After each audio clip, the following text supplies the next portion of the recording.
अस्सलाम वालेकुम स्टूडेंट्स। मैंने एक वीडियो अपलोड की भी है, इंट्रोडक्शन टू डिफरेंशियल इक्वेशन। उसमें जो डिफरेंशियल इक्वेशन का कोर्स था उसमें मैंने आप लोगों को बताया था कि हम किस तरीके से सब टॉपिक्स को कवर करेंगे। जो पहला टॉपिक है, जो बेसिक टॉपिक है, वहां से हम स्टार्ट करेंगे। सबसे पहले मैं बता दूं, मेरे पढ़ाने का तरीका ये होता है कि जो मैंने बोर्ड पे करवाया हुआ है, जो बड़ा बड़ा खूबसूरती से लिखा हुआ है, इसकी मैंने तस्वीर ली भी होती है, पीडीएफ बनाया हुआ होता है। जो भी मैं बोर्ड पे करवाता हूँ एक पीडीएफ फाइल होती है जो कि वीडियो की डिस्क्रिप्शन में मौजूद होती है। इन केस अगर आपको कोई यहाँ पे टॉपिक कोई पॉइंट नजर ना आ रहा हो, कोई चीज छोटी सी लिखी हुई है तो आपको समझ ना आ रही हो, तो आप उस पीडीएफ में ओपन करके देख सकते हो। और वैसे भी वो आपके पास नोट्स की फॉर्म में मौजूद होगा। टॉपिक स्टार्ट करने से पहले मैं आप लोगों को बता दूं कि इसकी बेसिक आप लोगों को पता होनी चाहिए। अगर आपको बेसिक नहीं पता तो मसला हो सकता है। बेसिक मतलब जो इंटर लेवल में आप पढ़ चुके हो, वो आपने रिवाइज किया हो, उसके बाद हम अंडर ग्रेजुएट पे इंटर के बाद स्टार्ट करते हैं। ठीक है, कुछ मैं टॉपिक रिवाइज करवा दूंगा इंटर के, लेकिन ऑब्वियसली आप पे कॉन्सेप्ट होने चाहिए, तब आप सही पढ़ सकते हो। तीसरी बात कि यार कोई भी आप जब कोर्स पढ़ते हो तो स्टूडेंट एक सवाल पूछते हैं, सर बुक्स हम कौन से यूज करें? क्योंकि इंटर लेवल पे तो एक बुक होती है जिसको आप फॉलो कर रहे होते हो, टेक्स्ट बुक। यूनिवर्सिटी में डिफरेंट होती हैं। तो जो बुक्स हैं वो मैं मेंशन कर दूंगा, ठीक है, वो आपकी स्क्रीन पे आ जाएंगी। जो मेरी फेवरेट बुक है, जो मुझे काफी अच्छी लगती है, दो तीन बुक्स हैं, वो मैं टॉप पे मेंशन कर दूंगा, 1 2 3। सही है। जो तीन मेरी बुक्स हैं, एक एच के दास की है, एक एमडी के नाम से है। ये दो बुक तो मेरी फेवरेट है। इसमें काफी स्टूडेंट के लिए बहुत इजी बुक है, आप ये समझ लो। ठीक है, बाकी जो बुक्स हैं वो भी मैं मेंशन कर दूंगा, लेकिन एक चीज मैं क्लियर कर दूं कि जो मैं आप लोगों को करवाऊंगा ना, ये आपके लिए काफी होगा। आपको बुक से पढ़ने की जरूरत नहीं है, लेकिन एक्स्ट्रा बेनिफिट के लिए, एक्स्ट्रा चीज, एक्स्ट्रा नॉलेज हासिल करने के लिए अगर आप बुक पढ़ो तो ये भी आपके लिए बहुत बेस्ट है। लेकिन मैं जिस तरह पढ़ाऊंगा उसके लिए आपको जरूरत नहीं पड़ेगी किसी और से पढ़ने की या बुक से हेल्प लेने की। काफी चीजें, एग्जाम्पल्स, कॉन्सेप्ट, हर चीज मैं इसमें डिस्कस कर लूंगा। लेकिन अगर आप लोग चाहो तो बुक्स मैंने सब मेंशन की हुई होंगी। कोई भी टॉपिक अगर आपको समझना है या उसकी एग्जाम्पल्स चाहिए ज्यादा, मैं तो 2 3 4 एग्जाम्पल लिख लूंगा जो इंपॉर्टेंट होंगी, जो उसमें मैं बताना चाहूंगा। बाकी एग्जाम्पल आपको चाहिए होंगे तो आप लोग बुक से देख लेना। ठीक है, तो स्टार्ट करते हैं यार। सबसे पहले इस कोर्स का नाम जो है वो डिफरेंशियल इक्वेशन है। डिफरेंशियल इक्वेशन समझने से पहले आपको ये जो वर्ड डिफरेंशियल है, डेरिवेटिव जो है, ये समझना पड़ेगा ये क्या होता है।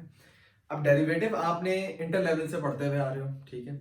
डेरिवेटिव की जो डेफिनेशन होती है ना, कोई भी जब आप टॉपिक पढ़ते हो उसकी एक डेफिनेशन होती है। तो वो डेरिवेटिव की डेफिनेशन क्या है? The rate of change of one variable quantity with respect to another variable quantity, या इसको हम आसान लैंग्वेज में इस तरह भी बोलते हैं, the rate of change of dependent quantity with respect to independent quantity. जिसमें आप y को डिपेंडेंट लेते हो, जो न्यूमरेटर पे होता है dy, और डिनोमिनेटर में क्या है dx। dy अपॉन dx को आप फ्रैक्शन नहीं बोल सकते, ये बात समझाने के लिए मैंने बोली है। ये नहीं आप कह सकते कि न्यूमरेटर में dy मौजूद है, डिनोमिनेटर में dx मौजूद है, ऐसा नहीं होता। जो डेरिवेटिव वो एक ऑपरेटर है। कहने का मतलब ये है, अगर आपको याद हो तो इसको आप बोलते थे differential operator, d upon dx। तो इसका मतलब ये यूजुअल डिवीजन नहीं है कि d को आप डिवाइड कर रहे हो dx से, या d और x आपस में क्या हो रहे हैं, मल्टीप्लाई हो रहे हैं। इसका कतई ये मतलब नहीं है।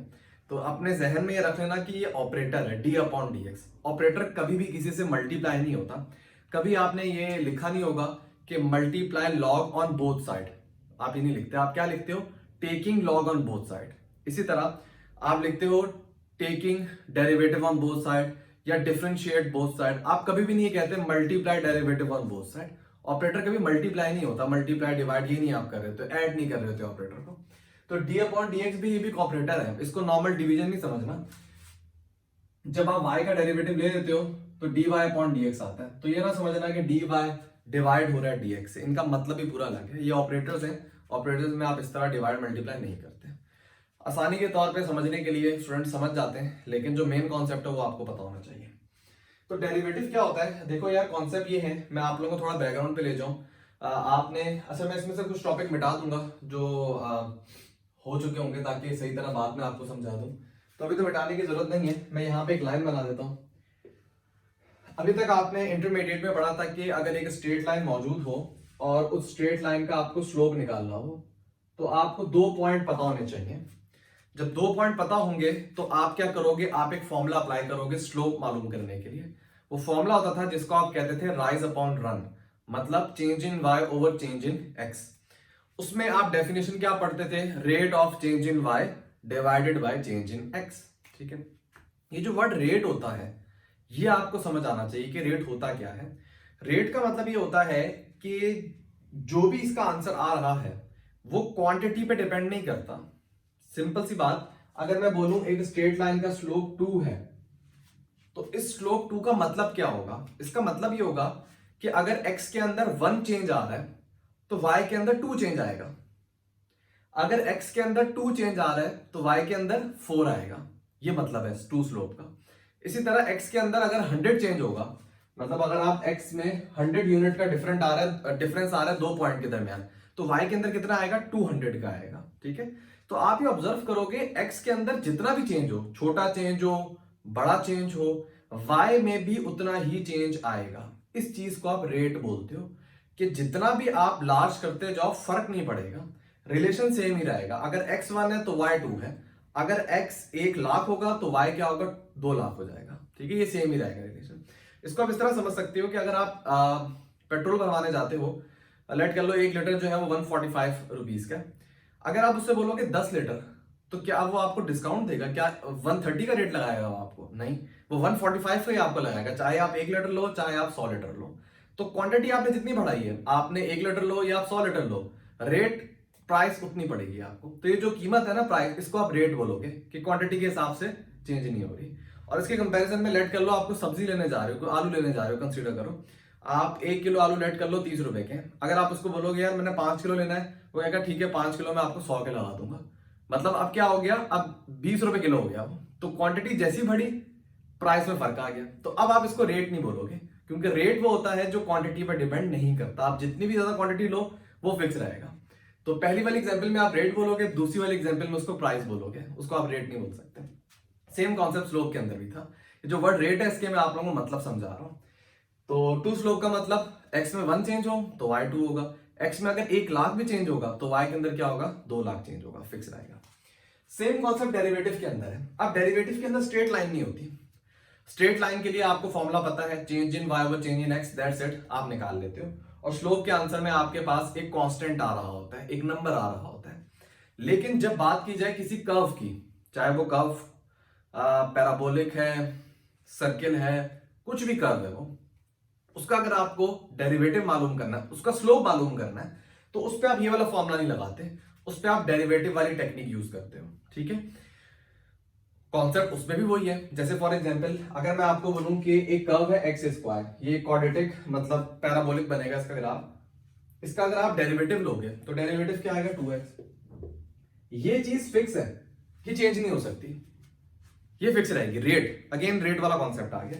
आप x1 पुट करो स्लोप 2 आएगा, आप x10 पुट करो 20 आएगा, आप x100 पुट करो ये 200 हो जाएगा। ऐसा नहीं होगा कि अगर आप x100 पुट करोगे तो ये फॉर्मूला चेंज हो गया, नहीं।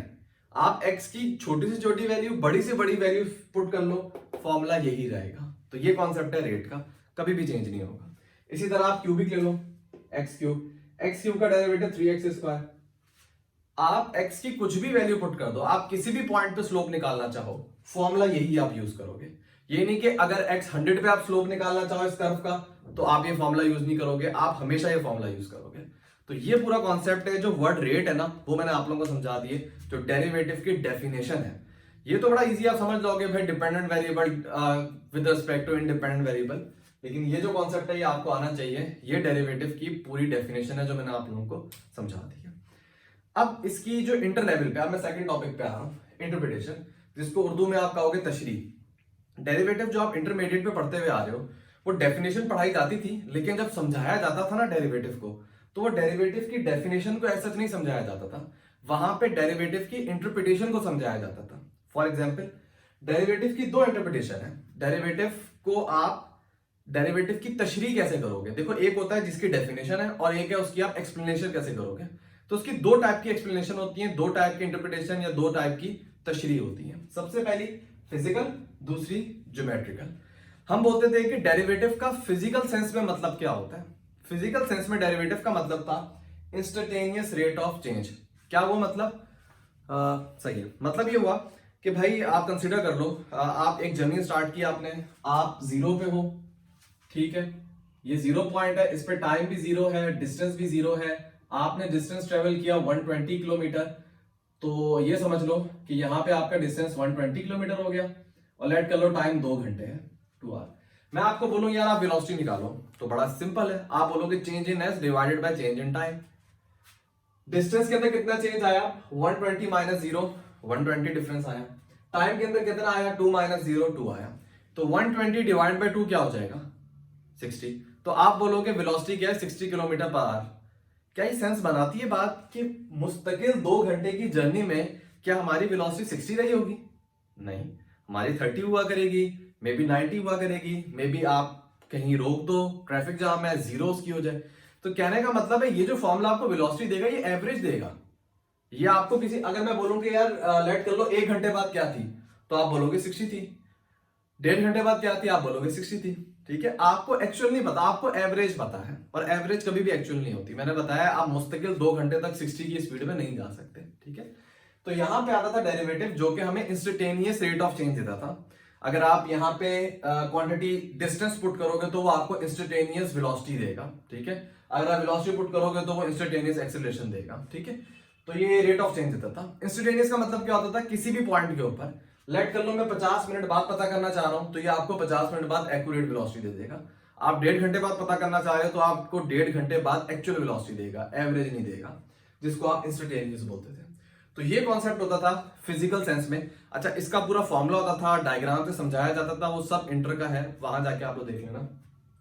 और दूसरी इसकी तशरीह की जाती थी ज्योमेट्रिकल सेंस में कि भाई स्ट्रेट लाइन का स्लोप तो आपको पता है, लेकिन अगर मैं यहाँ पे कोई कर्व दे दूं, कर्व का स्लोप आप मालूम नहीं कर सकते, क्योंकि कर्व पे अगर आप ये वाली टेक्निक लगाओगे, कोई भी 2 पॉइंट पिक करोगे तो वो आपको एक्चुअल स्लोप नहीं मिलेगा, क्योंकि कर्व का स्लोप हर पॉइंट पे चेंज हो रहा होता है। तो डेरिवेटिव की टेक्निक से आपने क्या किया था, किसी भी एक पॉइंट पे टेंजेंट का स्लोप निकाल लिया था, और उस पॉइंट पे टेंजेंट के स्लोप का मतलब उस पॉइंट पे आपने कर्व का स्लोप मालूम कर लिया।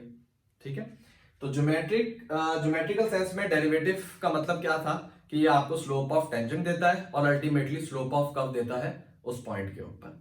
तो ये डेरिवेटिव की इंटरप्रिटेशन थी। डेफिनेशन जो है वो मैंने आप लोगों से डिस्कस कर लिया कि डेरिवेटिव होता क्या है। अब यहाँ पे डेरिवेटिव की नोटेशन आप लोगों को मैं अज्यूम करूंगा पता होगी, मैं बता देता हूँ फिर भी। डेरिवेटिव की डिफरेंट नोटेशन आप यूज करते हो। एक तो आप ये वाली यूज कर रहे होते हो, वाई प्राइम। ठीक है, इसको आप लेग्रांज की नोटेशन, जो लेग्रांज है ना, उन्होंने ये नोटेशन यूज की थी। लेग्रांज मेरा भाई नहीं है, साइंटिस्ट है। ठीक है, वाई प्राइम या एफ ऑफ प्राइम, प्राइम की नोटेशन आप यूज करते हो डेरिवेटिव के लिए। अच्छा, जब भी वाई प्राइम लिखा होता है ना, तो आप ये अज्यूम करते हो कि इंडिपेंडेंट वेरिएबल एक्स है। ठीक है, वाई प्राइम लिखा हो तो इसका मतलब d y upon d x की आप बात कर रहे हो। बाय डिफॉल्ट इसका हम ये मतलब लेते हैं कि इंडिपेंडेंट वेरिएबल कौन सा है, एक्स है यहाँ पे। इसी तरह एक नोटेशन ये भी है, मतलब आप खाली d y upon d x लिख दो, इस तरह भी एक्सप्रेस कर सकते हो आप, या आप इसको इस तरह लिख दो। किस तरीके से, देखो एक तो लेग्रांज की थी, एक ऑयलर की थी। ऑयलर की इस टाइप की है कि कैपिटल डी से आपने शो किया होता है, कैपिटल डी डेरिवेटिव को शो करेगा। ठीक है, कैपिटल डी का मतलब D upon d x, D upon d x को ऑयलर ने कैपिटल डी से शो की, ये भी एक नोटेशन होती है। अच्छा, वाई प्राइम वाली नोटेशन। अच्छा, एक न्यूटन की नोटेशन भी होती है। न्यूटन की नोटेशन क्या होती है, जिसमें डॉट लिखा होता है। एक डॉट का मतलब एक दफा डेरिवेटिव, 2 डॉट का मतलब 2 दफा डेरिवेटिव। ठीक है, इसी तरह यहाँ पे प्राइम लिखा हुआ है, एक प्राइम का मतलब एक दफा, 2 प्राइम का मतलब 2 दफा डिफरेंशिएट किया। अच्छा, इसको इस तरह भी आप लिख सकते हो भाई, d y upon d x का मतलब एक दफा differentiate, d square y upon d x square, इसका मतलब 2 दफा डिफरेंशिएट। तो डिफरेंट नोटेशन है जो आप लोग यूज करते हुए आए हो, तो इसको आप लोग ध्यान में रखना। अब जो हमारा कोर्स है उसी के बारे में हम पढ़ लेते हैं। ये कुछ बेसिक मैंने आप लोगों से डिस्कस कर लिया है। डिफरेंशियल इक्वेशन होती क्या है, तो इसकी सिंपल डेफिनेशन ये है कि ऐसी इक्वेशन, जैसे मैं आपसे बोलूं ट्रिग्नोमेट्रिक इक्वेशन क्या होती है। ट्रिग्नोमेट्रिक इक्वेशन ऐसी इक्वेशन होती है जिसमें ट्रिग्नोमेट्रिक फंक्शन इन्वॉल्व है। सेम इसकी वही डेफिनेशन है कि डिफरेंशियल इक्वेशन ऐसी इक्वेशन है जिसके अंदर क्या आ रहा है, डेरिवेटिव आ रहा है, जिसके अंदर एक से ज्यादा डिपेंडेंट वेरिएबल हो सकते हैं, एक से ज्यादा इंडिपेंडेंट वेरिएबल हो सकते हैं। ठीक है, इस वाले पॉइंट को मैं आप लोगों को बाद में समझाता हूं। ठीक है, अभी के लिए आप ये समझ लो कि ऐसी इक्वेशन जिसके अंदर डेरिवेटिव हो उसको आप क्या बोलोगे, डिफरेंशियल इक्वेशन। एग्जाम्पल मैंने आपको दे दिया है, डेरिवेटिव इन्वॉल्व है, डिफरेंशियल इक्वेशन। इसमें अगर आप देखो डेरिवेटिव इन्वॉल्व है, मिनिमम एक टर्म ऐसी होनी चाहिए जिसमें डेरिवेटिव हो, मैक्सिमम 4-5 जितने भी हो जाए। अच्छा, तीसरी एग्जांपल में देखो, ये मैंने एक और देखो, 2 टॉपिक होते हैं ना, ordinary differential equation, partial differential equation. मैं अभी जरा बताता हूं इनको ये मैंने पार्शियल की एग्जांपल दी हुई है, ठीक है। जो ऑर्डिनरी में आप डेरिवेटिव का सिंबल ये यूज करते हो और पार्शियल डेरिवेटिव में आप ये यूज करते हो, ठीक है। ये फर्क होता है इनमें, symbol as far as symbol is concern. Concept में क्या फर्क है उसको जरा हम देख लेते हैं। वो टॉपिक है क्लासिफिकेशन ऑफ डिफरेंशियल इक्वेशन। दो टाइप की डिफरेंशियल इक्वेशन होती है, एक को आप बोलते हो ऑर्डिनरी डिफरेंशियल इक्वेशन, एक को आप बोलते हो पार्शियल डिफरेंशियल इक्वेशन।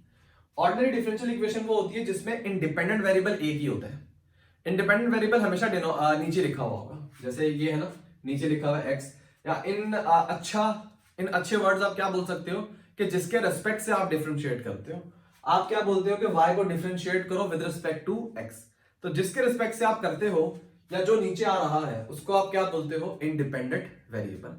तो ऐसा डेरिवेटिव, ऐसी डिफरेंशियल इक्वेशन जिसमें एक ही इंडिपेंडेंट वेरिएबल है, सिर्फ और सिर्फ एक ही इंडिपेंडेंट वेरिएबल है, तो उस वाली इक्वेशन को आप क्या बोलोगे, ऑर्डिनरी डिफरेंशियल इक्वेशन। अभी आप इंटरमीडिएट कर आए हो, आपने मेजॉरिटी देखा होगा कि हमेशा नीचे एक्स आ रहा होता है। पार्शियल का कुछ बच्चों ने नहीं पढ़ा हुआ होता, इंटर लेवल पे पार्शियल डिफरेंशियल इक्वेशन नहीं पढ़ाई जाती, आपको ऑर्डिनरी पढ़ाई जा रही होती है। तो उसमें हमेशा आपने देखा होगा कि नीचे एक्स ही होता है, या नीचे कोई एक वेरिएबल होगा, जरूरी नहीं कि एक्स हो, ज्यादातर एक्स होता है, लेकिन इस टाइप की भी इक्वेशन आपने देखी होंगी, dv अपॉन du, ठीक है। तो नीचे क्या आ रहा है, सिर्फ u आ रहा है, कोई और वेरिएबल नहीं आ रहा। तो एक ही वेरिएबल नीचे आए या इंडिपेंडेंट वेरिएबल एक ही हो, तो उस इक्वेशन को आप क्या बोलते हो, ऑर्डिनरी डिफरेंशियल इक्वेशन। और एक होती है partial differential equation. Partial differential equation ऐसी होती है कि जिसमें more than one independent variable हो सकते हैं, दो हो जाएंगे, तीन हो जाएंगे, सिस्टम अगर आपका कॉम्प्लेक्स है तो तीन से ज्यादा भी हो सकते हैं, ठीक है। ये मैंने ऊपर एग्जांपल दी हुई थी, ये एक डिफरेंशियल इक्वेशन है, लेकिन ये पार्शियल डिफरेंशियल इक्वेशन है। कैसे? क्योंकि अगर आप इसमें डिनोमिनेटर में देखो x, y, z, तीन इंडिपेंडेंट वेरिएबल है यहाँ पे, तो एक से ज्यादा जितने भी इंडिपेंडेंट वेरिएबल होंगे वो इस कैटेगरी में फॉलो करेंगे, जिसको आप बोलते हो पार्शियल डिफरेंशियल इक्वेशन। और ये दोनों थी ऑर्डिनरी। अगर आप इसमें देखो एक ही इंडिपेंडेंट वेरिएबल है, इसमें देखो x एक ही इंडिपेंडेंट वेरिएबल है, तो इन इक्वेशन को आप क्या बोलोगे, ordinary differential equation.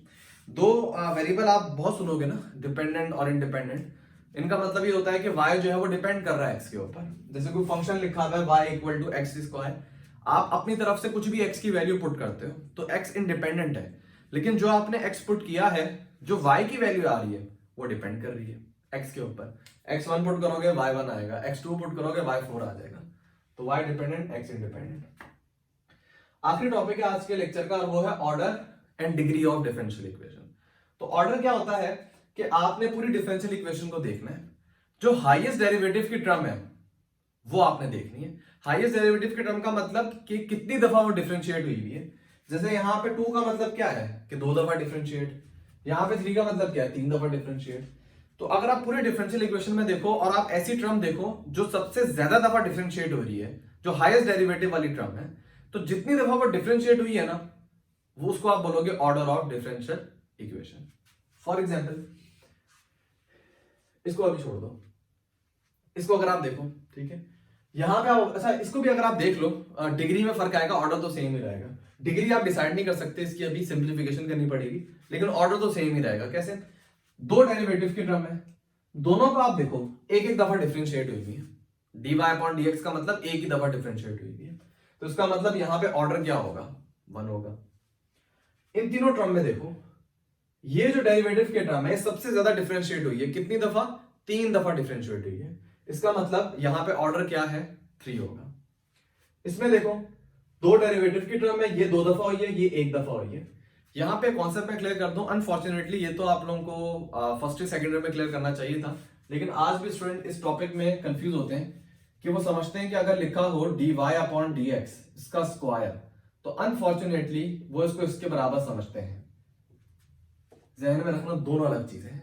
dy upon dx का स्क्वायर का मतलब कतन ये नहीं होता कि d square y upon dx square, दोनों अलग चीजें हैं। मतलब इसका मतलब ये है कि y को एक दफा डिफरेंशिएट करो, जो भी डेरिवेटिव आए उसका स्क्वायर लो, ये इसका मतलब है। जबकि इसका मतलब ये है कि y को 2 दफा डिफरेंशिएट करो। तो मतलब समझ आया? इसमें एक दफा डिफरेंशिएट करना है, फिर आपने स्क्वायर करना है। इसमें आपको स्क्वायर नहीं करना, आपको जस्ट 2 दफा क्या करना है, डिफरेंशिएट करना है। तो इन दोनों में आपको पता होना चाहिए कि ये दोनों अलग अलग हैं, दोनों के मतलब आपको आने चाहिए। चलो इस एग्जांपल पे आ जाओ। ये है dy अपॉन dx, मतलब एक ही दफा डिफरेंशिएट हुआ है, ये 2 दफा हुआ था, इसका मतलब इसका ऑर्डर क्या है, पूरी डिफरेंशियल इक्वेशन का 2 है। और चौथी एग्जांपल में आप देखो, ये पार्शियल डिफरेंशियल इक्वेशन है। पार्शियल डिफरेंशियल इक्वेशन में भी वही काम होगा, वही देखोगे यार कि कितनी दफा डिफरेंशिएट हुआ है। ये 2 दफा हुआ है, ये भी 2 दफा हुआ है, ये भी 2 दफा हुआ है। तो आपने देखना है हाईएस्ट कितनी दफा है, 2 दफा है। मैटर नहीं करता हाईएस्ट वाली डेरिवेटिव वाली टर्म कितनी दफा आ रही है, ये मैटर नहीं करता। यहाँ पे जो हाईएस्ट डेरिवेटिव वाली टर्म है 3 दफा आ रही है वो, लेकिन मैटर नहीं करता। आपने बस ये देखना है हाईएस्ट कौन सी टर्म है, भाई हाईएस्ट 2 है, इसका मतलब यहाँ पे जो ऑर्डर है इस इक्वेशन का वो 2 के बराबर है। ठीक है, तो ये कॉन्सेप्ट होता है ऑर्डर ऑफ डिफरेंशियल इक्वेशन का। डिग्री ऑफ डिफरेंशियल इक्वेशन का कॉन्सेप्ट थोड़ा सा डिफरेंट होता है, वो मैं आप लोगों को बता देता हूं। डिग्री ऑफ डिफरेंशियल इक्वेशन ज्यादातर स्टूडेंट समझते हैं कि जो हाईएस्ट ऑर्डर वाली टर्म है ना, जो हाईएस्ट डेरिवेटिव है उसकी जो पावर है उसको आप डिग्री बोलते हो। ये कंप्लीट डेफिनेशन नहीं है। कंप्लीट डेफिनेशन क्या है कि डिग्री ऑफ हाईएस्ट डेरिवेटिव, ये आधी बात है, उस वक्त after differential equation has been made free from radicals and fraction as far as derivatives are concerned. कि बात बिल्कुल ठीक है, जो हाईएस्ट डेरिवेटिव वाली टर्म है उसकी जो पावर लिखी हुई है उसको आप डिग्री बोलोगे, लेकिन उस वक्त जब तक आपकी पूरी डिफरेंशियल इक्वेशन में जितनी भी डेरिवेटिव वाली टर्म है उनको आपने रेडिकल से दूर करना है, मतलब कोई स्क्वायर रूट, क्यूब रूट ये मौजूद ना हो, और कोई भी फ्रैक्शन की फॉर्म में ना हो। जैसे देखो ये फ्रैक्शन की फॉर्म में मौजूद है, ये ना हो। ठीक है, तो ये करने के बाद आप चेक करोगे कि जो हाईएस्ट डेरिवेटिव वाली टर्म है उसकी पावर कितनी है। फॉर एग्जांपल पहली इक्वेशन को आप पिक करो। अब यहां पे आपने देखा कि डेरिवेटिव की टर्म फ्रैक्शन के अंदर आ रही है, तो आप डिग्री नहीं निकाल सकते, आपको सिंप्लीफिकेशन करना पड़ेगा, इस डेरिवेटिव को फ्रैक्शन से हटाना पड़ेगा। कैसे हटाओगे वो जरा देख लो। अब यहाँ पे अगेन स्टूडेंट गलती ये करते हैं कि उनको ये एलसीएम लेने की आदत होती है। 2 प्लस लेट कर लो 4/5। सिंपल, आपके पास 2 फ्रैक्शन है, आपने इनको सॉल्व करना है। तो क्या किस तरह सॉल्व करोगे भाई, सिंपल कॉन्सेप्ट है, 5 को 2 से मल्टीप्लाई करो और ऐड कर दो 4 के अंदर। 5 को 2 से मल्टीप्लाई करो 10, ऐड कर दो 4 के अंदर, डिवाइडेड बाय 5। इस तरह कैलकुलेशन करते हैं। अब सेम कॉन्सेप्ट वहां पे करना है। आप डेरिवेटिव से ना घबराओ कि यार dy/dx लिखा हुआ है, आप इसको कंसीडर करो ये 2 है, इस एग्जांपल में ये 2 है, और इसको आप कंसीडर करो भाई ये 5 है। दोनों खैर सेम है, हम सेम ही कर लेते हैं इनको। इसको आप इस तरह कंसीडर करो, तो आप क्या करोगे, आप 2 को मल्टीप्लाई करोगे 2 से और ऐड कर दोगे k के अंदर, यही काम करो आप। अब फंसते हुए इस जगह पे वो dy/dx को मल्टीप्लाई करने लगते हैं तो स्टूडेंट समझते हैं वो इसके बराबर है। अगेन वही गलती कर देते हैं, dy/dx मल्टीप्लाई dy/dx वो समझते हैं कि बराबर है d²y/dx²। गलती कर देते हो, हालांकि ये इसके बराबर नहीं होता। ये कॉन्सेप्ट आपको समझना पड़ेगा, मैंने बार बार बताया, स्क्वायर का मतलब 2 दफा डिफरेंशिएट करना है। ये कैसे पॉसिबल है कि आपने फंक्शन को 1 दफा डिफरेंशिएट किया है और उनको आपस में मल्टीप्लाई किया तो रिजल्ट में 2 दफा वो डिफरेंशिएट हो गया, ऐसा कुछ नहीं होता। ठीक है, तो जब ये 2 डेरिवेटिव वाली टर्म मल्टीप्लाई हो, और वैसे भी आपको एक थोड़ा सा पॉइंट देखना चाहिए कि अगर ये दोनों मल्टीप्लाई होंगे तो ये सेंस बनती है बात, dy² dx², ये बात की सेंस बन सकती है कि भाई dy से मल्टीप्लाई हुआ तो वो dy² हो गया, dx से मल्टीप्लाई हो गया वो dx² हो गया। हालांकि इसको आप इस तरह लिखते नहीं हो, ये नोटेशन गलत है, लेकिन फिर भी इस बात की सेंस बन रही है। इसकी सेंस नहीं बन रही, क्यों भाई, d को d से मल्टीप्लाई किया d² हो गया, y को y से मल्टीप्लाई करोगे तो y² होना चाहिए था ना, दोनों के ऊपर स्क्वायर आना चाहिए था, मतलब ये स्क्वायर यहां पे होना चाहिए था। ठीक है, तो वैसे भी इस बात की सेंस बनती नहीं है, लेकिन एक्चुअल तरीका क्या होता है इसकी मल्टीप्लीकेशन का, वो मैं लिख देता हूं कि भाई आपने जैसे अलजबरा में x को मल्टीप्लाई करते थे, सेम वही कॉन्सेप्ट है। अलजबरा में आप x को जब x से मल्टीप्लाई करते थे तो आप x² लिखते थे, किस रूल के तहत कि बेसिस सेम है, पावर्स को आप ऐड करते थे। सेम वही काम करो, ये आपका पूरा x है, ठीक है, इसकी पावर 1 है, ये भी पूरा x है, इसकी पावर 1 है। तो जब आप मल्टीप्लाई करोगे ये x² हो जाएगा, मतलब x यहाँ पे क्या है dy/dx और इसका क्या हो जाएगा स्क्वायर हो जाएगा। ठीक है, तो इन कॉन्सेप्ट को आप लोग ध्यान में रखना, ये यूनिवर्सिटी लेवल की चीजें हैं नहीं, लेकिन नोटेशन में फंस जाते हैं स्टूडेंट, क्योंकि उन्होंने 2 को 2 से मल्टीप्लाई करना बड़ा इजी होता है, लेकिन dy/dx को dy/dx से मल्टीप्लाई करना मुश्किल हो जाएगा। तो वही कॉन्सेप्ट करते हैं, dy/dx को मल्टीप्लाई करो तो ये हो जाएगा dy/dx का होल स्क्वायर, ऐड कर दो k के अंदर, और नीचे एलसीएम क्या था dy अपॉन dx। ठीक है, इस dy अपॉन dx को जाके y से मल्टीप्लाई करवा दो तो ये हो जाएगा y dy अपॉन dx। तो ये आपके पास सिंपल डिफरेंशियल इक्वेशन आ जाएगी। अब अगर आप इस डिफरेंशियल इक्वेशन में देखो तो कोई भी फ्रैक्शनल पावर नहीं है डेरिवेटिव के ऊपर। फ्रैक्शनल पावर का मतलब कि डेरिवेटिव के ऊपर 2/3 या 5/3 इस टाइप की कोई पावर मौजूद नहीं है। इसी तरह कोई डेरिवेटिव के टर्म फ्रैक्शन के अंदर मौजूद नहीं है, डिनोमिनेटर में नहीं है। पूरी आपने इक्वेशन को फ्री कर दिया है फ्रैक्शन से, रेडिकल से, फ्रैक्शनल पावर से। अब आप इसमें देखोगे कि हाईएस्ट ऑर्डर वाली टर्म कितनी है, दो नजर आ रही है आपको, ये और ये, मतलब दोनों फर्स्ट ऑर्डर है ना, ऑर्डर तो यहां पे वन ही है। लेकिन आपने क्या करना था, आपने देखना था कि डिग्री क्या होती है, जो हाईएस्ट डेरिवेटिव वाली टर्म है ना उसकी पावर। अब देखो यहां पे दोनों हाईएस्ट वाली टर्म है, तो अब आप क्या करोगे, अब आप देखोगे इसके ऊपर पावर क्या है, इसके ऊपर पावर वन है। जब ना लिखी हो तो पावर क्या होती है, वन होती है। और अगर आप इसके ऊपर देखो, इसके ऊपर पावर क्या है, टू है। तो जो बड़ी वाली पावर है वो आप कंसीडर करोगे, तो यहां पे डिग्री क्या होगी इस डिफरेंशियल इक्वेशन की, टू हो जाएगी। ठीक है, एग्जाम्पल नंबर 2 पे आ जाओ। अब एग्जाम्पल नंबर 2 में सबसे पहले आप देखो कोई रेडिकल तो नहीं आ रहा, नहीं आ रहा, कोई फ्रैक्शन में भी नहीं है, इसका मतलब ओके है, कोई मसला नहीं है। आप डायरेक्ट इसकी डिग्री मालूम करो। किस तरीके से, सबसे पहले हाईएस्ट ऑर्डर वाली टर्म स्पॉट करो। ये हाईएस्ट ऑर्डर वाली टर्म है, हाईएस्ट डेरिवेटिव है, ये 3 दफा डिफरेंशिएट किया हुआ है। इसके ऊपर आपने पावर देखनी है। आपने ये नहीं देखना है कि मैक्सिमम पावर 4 लिखी हुई है, नहीं, 4 यहां पे डिग्री नहीं मानी जाएगी डिफरेंशियल इक्वेशन की। डिग्री क्या मानी जाएगी, जो हाईएस्ट डेरिवेटिव है उसकी पावर बताओ। तो हाईएस्ट डेरिवेटिव की पावर 1 है अभी, तो आप यहां पे क्या बोलोगे, इस डिफरेंशियल इक्वेशन की डिग्री क्या है, 1 के बराबर है। थर्ड एग्जांपल पे आ जाओ। अब अगर आप इस एग्जांपल को देखो, इसमें सबसे पहली बात कि ये जो 3/4 पावर है, अब इसको एक्सपेंड कैसे करोगे, बाइनोमियल लगाना पड़ जाएगा, इनफाइनाइट टर्म्स होंगी इसके अंदर, और फ्रैक्शनल पावर आ रही होगी डेरिवेटिव के ऊपर। फ्रैक्शनल पावर यही ना, 3/4, 2/3, 5/3 इस टाइप की पावर आ रही होंगी।